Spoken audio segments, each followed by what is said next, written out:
try to be useful. Do things that are useful to your fellow human beings, to the world. It's very hard to be useful. Very hard. Are you contributing more than you consume?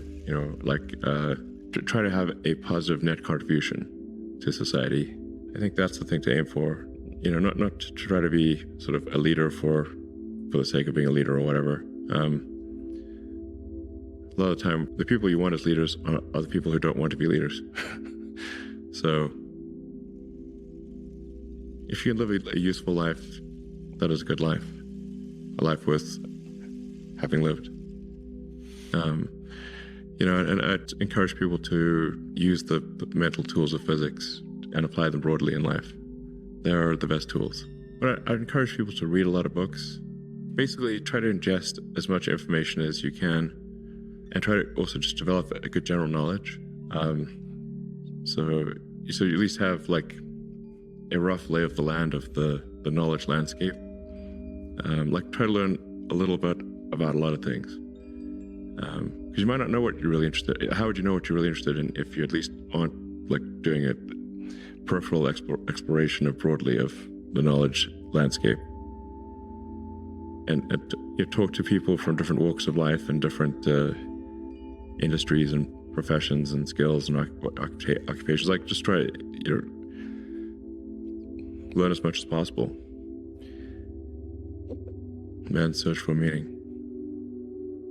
What's the meaning of life and all, But just generally, like I said, I would encourage people to read broadly in many different subject areas, and then try to find something where there's an overlap of your talents and what you're interested in. So people may be good at something, or they may have skill at a particular thing, but they don't like doing it. So you want to try to find a thing where that's a good combination of the things that you're inherently good at, but you also like doing. Well, you got to learn about things somehow. So reading a broad range, just really read it. More important was as a kid, I read through the encyclopedia, so that was pretty helpful. And there were also things I didn't even know existed, a lot. So obviously, encyclopedias were digestible, I think, 40 years ago. Maybe read through the condensed version of the Encyclopedia Britannica. I'd recommend that. You can always skip subjects where you read a few paragraphs and you're not interested, just jump to the next one. So read the encyclopedia or skim through it. But I put a lot of stock and certainly have a lot of respect for someone who puts in an honest day's work to do useful things. And just generally to have not a zero-sum mindset, or have more of a grow the pie mindset.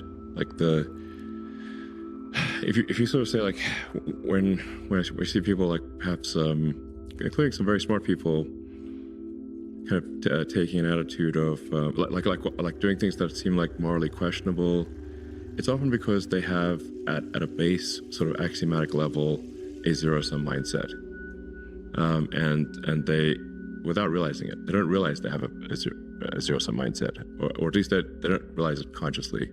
And so if you have a zero-sum mindset, then the only way to get ahead is by taking things from others. If the pie is fixed, then the only way to have more pie is to take someone else's pie. But this is false. Obviously the pie has grown dramatically over time, the economic pie. So in reality, you can have so overuse this analogy. You can have there's a lot of pie. Yeah, pie is not fixed. So you really want to make sure you're not operating without realizing it from a zero-sum mindset, where the only way to get ahead is to take things from others. Then that's going to result in you trying to take things from others, which is not good. It's much better to work on adding to the economic pie. Maybe, so creating more than you consume, doing more than you, So that's a big deal. I think there's a fair number of people in finance that do have a bit of a zero-sum mindset.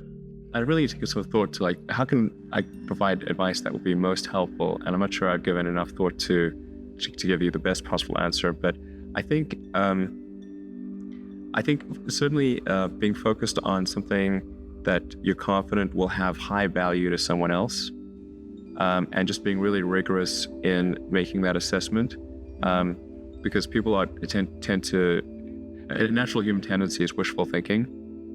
A challenge for entrepreneurs is to say, well, what's the difference between really believing in your ideals and sticking to them versus pursuing some unrealistic dream that doesn't actually have merit? And that is a really difficult thing to tell you. Can you tell the difference between those two things? So you need to be sort of very rigorous in your self-analysis. I think certainly extremely tenacious, and then just work like hell. I mean, you just have to put in, 80 to 100-hour weeks every week. All those things improve the odds of success.